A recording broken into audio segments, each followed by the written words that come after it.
All right, so we're going to be listening to Rabbi Pesach Wolicki. I'm not sure how to pronounce his name, but he is going to be going into Israel's strategy when it comes to the war with Iran. And what is said, what the rabbi says, is Iran's Achilles heel. So make sure to subscribe to the channel, like, share, leave your comments. Follow me, Rafi the Realtor, for all of your real estate needs in South Florida. And you can support my channel by going to the Buy Me a Coffee link in the pinned comment or description. Let's get right into it. So the other day, President Trump was interviewed by Axios, and he was talking about the pressure being placed on the Iranian regime and the state of the negotiations. And his language was very interesting. He said, we are low keying it. We're only semi-negotiating with them. We're just watching Iran with its huge inflation and the fact that they have no money. He stressed that Iran is in very bad shape economically and has no money to pay its troops. The U.S. naval blockade has exacerbated the Iranian regime's economic crisis, Trump said. Joining me to discuss the issue of the Iranian economy, is Jonathan Saya. He's a researcher at the Foundation for Defense of Democracy, who's born in Iran and is gracing the Western world with his knowledge of what's going on there. So Jonathan, I want to talk about this Iranian economic fury, the economic pressure being placed on the Iranian regime. We talk about it a lot. Trump touts it a lot. He talks about this blockade. He talks about the blockade being hermetic. We know that it's not. There are overland trade routes with Pakistan and possibly some other neighbors of the Iranian regime. How bad is the economic situation there? And from your assessment, and you know this way better than we do, make us smart, how effective is this economic warfare on the Iranian regime in terms of possibly eventually bringing about its capitulation or collapse? Hi, and great to be with you. The short answer is it's effective in degrading Iran's economy, but in the long term, what's the strategy behind it? I don't think economic devastation in itself is a strategy. It could be a tool for a different outcome, and we yet to see whether the president still wants to get behavior change through pressure, or he actually, like you pointed out, wants to maybe go further and cause rifts internally and maybe move forward with a systemic transfer of power in Tehran. But to get into the details a little bit, of course, we heard the word inflation rising in Iran. It's to kind of paint you a picture here. So point-to-point inflation is now over 80%. So whatever goods you're buying today in Tehran or any part of Iran almost costs you double as much as it did the same period last year. And the general inflation also is about 70%, and you see them increase about right under 5% from month to month, which is quite high. Food inflation, as the regime reports it itself, is over 100%. And you have to pair this with, of course, rising dollar against the rial. So the rial at this point it's the weakest it's ever been, right under 2 million per the dollar, which is quite catastrophic. But in the bigger picture, it's not just the economy that Iranians are now dealing with inside the country. It's also other converging issues. You have the ongoing climate crisis that has economic implications as well, because the more power outages happen, because there's not enough water, all of a sudden we see some businesses go out of normal capacity. So the dual energy and climate crisis are also feeling the economy. Iran is increasingly losing jobs, and industries are increasingly going out of business, or they cannot operate because there's power outages. So you take all of that together, the situation is quite dire. But again, I think as this conversation flows, we would have to get into the real intent behind this campaign. But the blockade itself, which we can talk about as well, has been quite devastating. It was the only instance where the regime was not able to export any oil, whether smuggling or not, and that was in May of 2026. Now the numbers have picked up a little bit afterwards, and what was interesting is that the first week of July is when the blockade was no longer in place. It was before the MOU collapsed. That a few week period, we saw a massive surge, and now that's declining again. So it's going to shake the economy even more. But again, as for the implications of that for Washington, we have to get into a Washington policy angle. So, Jonathan, let me ask you, when we when we look at what Trump laid out as the objectives of this war, on the first day of the war, Trump gave that 8-minute speech where he laid out 4 military objectives. He said, we're going to destroy their Navy, we're going to destroy their ballistic missile program, we're going to destroy their ability to have a nuclear weapon, and we are going to dismantle their ability to fund and direct their proxy network, their terrorist network around the region. And then towards the end of that speech, while he didn't state it as a stated objective of the war, he also talked about how the Iranian people will be given the opportunity to take back their government. The hour of your freedom is at hand. We're going to do for you what no other government has ever done. We're going to create the conditions for the regime to collapse. And then, of course, later on, opening up the Straits of Hormuz became another objective. We haven't heard much about the objective of the proxy network. We certainly haven't heard any rumblings about changing the regime or giving freedom to the Iranian people. And then towards the end of that first 6 weeks or so of fighting, 5.5 weeks of fighting, the Israelis were hitting IRGC and besieged targets. It seemed that the Israelis were, while the Americans were focused on the Straits of Hormuz, the Israelis were focused on really weakening they were taking out checkpoints of the besieged and the IRGC and headquarters of the besieged and the IRGC. The Israeli defense minister said that the Israelis would have drones and maybe even helicopters in the air to protect the Iranians if they were called out back into the streets to protest. The Israelis were really driving towards regime change. And when I look at this and I see the Americans so allergic to talking about regime change, I think they're arriving at a point where they have to realize that the only way to accomplish their military objectives is regime change. Even if you don't want regime change as a goal, it's the only means to get you to the actual objectives that you've set out.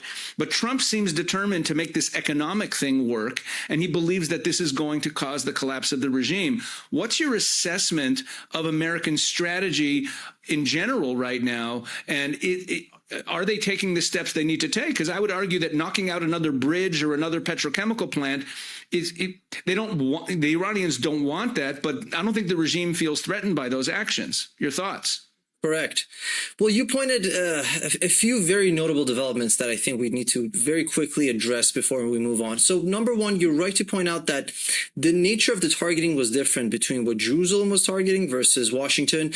I wouldn't necessarily say only the Strait of Hormuz. I think given where the U.S. bases are situated around the Persian Gulf, the idea was for the regime to go after the Navy and the military assets, so a lot of stockpiles, some of the launchers as well. Whereas, as you pointed out very accurately, it was the Israelis that were going after the repression sites, besieged law enforcement.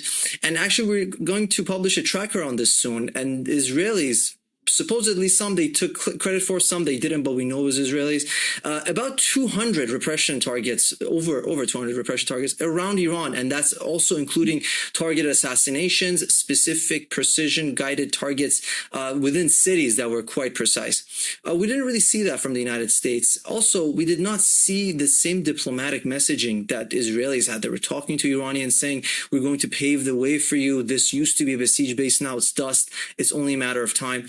So it was headed towards that direction, certainly. The ceasefire certainly came prematurely.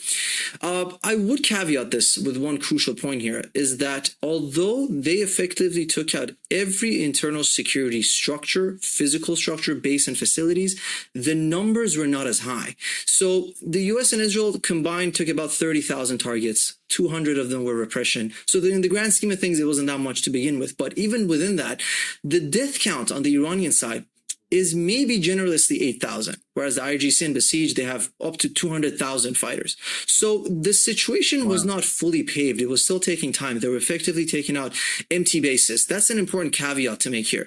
But this is all to say it takes time. No one expected the regime to fall overnight. And I think one point of divergence was maybe the Kurdish angle. Perhaps some within the joint campaign were too optimistic about using ethnocentric Kurds and separatist groups to maybe cause regime change. We know that was not going to be the case because, one, it would create a rally around the flag effect inside Iran, and two, 5,000 fighters did not have the capabilities to overthrow the regime as a whole. It would have been a headache at best. So I think that was the point where the two sides maybe halted some of the attacks and then moved forward with a ceasefire that later turned into MOU that collapsed. But to your second point, I do think it's quite fair for us to be critical of the fact that there's an assumption in Washington that pressure leads to behavior change. Now, whether that's going to be economic pressure, or let's say you take out every power grid and Tehran has, and the whole country has rolling blackouts for weeks. I cannot imagine a scenario where an IRGC official or the National Security Council or even the Supreme Leader all of a sudden decides to give up whatever leverage it has, let it be the Strait of Hormuz or Pickaxe Mountain, just to get a deal. That's just not how they operate. They're willing to destroy Iran as long as they don't have to face the consequences of their actions. So that, I think, inherently is a miscalculation on Washington's end. And I would end it with this.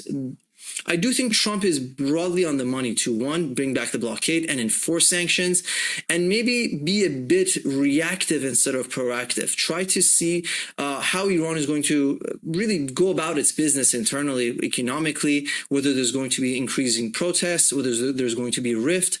But that means there needs to be a strategy in place to address them. Is there a strategy of maximum support for dissidents? Is there a defection plan? So you cannot just wait and see whether the regime would collapse on itself. There still needs to be more measures that are put in place for this reactive measure to be actually successful.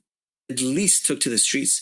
And the regime's reaction does corroborate that the numbers were in fact that high. But the issue was they were unarmed. So maybe in theory, many would have assessed that if you bring in millions against hundreds or thousands, the millions would prevail just by sheer numbers. That did not prove to be the case, as we saw, unfortunately, with the horrific massacre in January. And you're right to point out with the Shia proxies coming in. I remember when we were protesting in 2009 in Tehran, we saw Hezbollah Lebanese fighters speaking Arabic while they were opening fire on us. So that is well documented. Unfortunately, that's the case.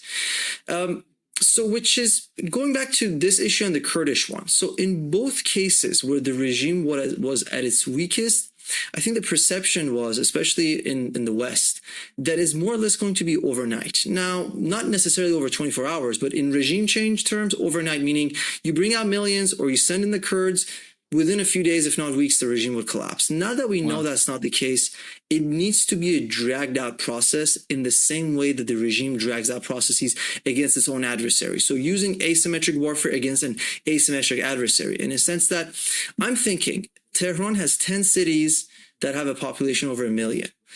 And these urban areas were really the epicenter of the unrest. And I'm not talking about countryside or ethnocentric groups or separatist entities that some might be jihadis, some might be communists. Urban areas, major cities. And we don't need the masses like we used to. What we need now is select groups of dissidents that must be armed. Cat's out of the bag. But arms in this context, it doesn't need to even be machine guns, simply pistols, talk on a tactical level. If you have small networks that are going to go about acts of sabotage, assassinations, in other words, regime officials need to fear their lives as much as dissidents do. And that has never been the case, except one time, as you pointed out, when they were taking out checkpoints, Israelis were able to change that calculus. Ordinary support base of the regime were genuinely afraid of their lives. That was never the case. So we need to go back to that. And that, once you drag it out and you cause that fatigue internally and you really bring the war to the streets in a sense that in front of your eyes, as a regime supporter, you see these individuals get crossed out one by one, not by airstrikes, but by fellow Iranians. That would change the calculus sharply, and that would, of course, take time. But it also means because it's a covert operation, it doesn't ignite anything wider. It's not going to cause Iran to attack and fire missiles at Bahrain if there is scattered acts of assassination happening around in, let's say, Mashhad or Tehran. Just to give you a big picture as to what regime change would look like if we were to carry out in the long-term process. I hear what he's saying. Very difficult thing to do. It would take a lot of balls on the Iranian side to go up against IRGC fighters who have all kinds of heavy weaponry. A lot of people would die. The reality is in order for this regime to fall, there's probably going to be a lot of deaths. It sucks to say. Let me know what you guys think in the comments. I hope the regime does fall, but I also don't want to see Iranians dying. So it's a tough situation. Make sure to like, subscribe, and share. Follow me, Rafi the Realtor, for all of your real estate needs. And you can support my work by going to the Buy Me a Coffee link in the pinned comment or description. Until next time, folks, peace.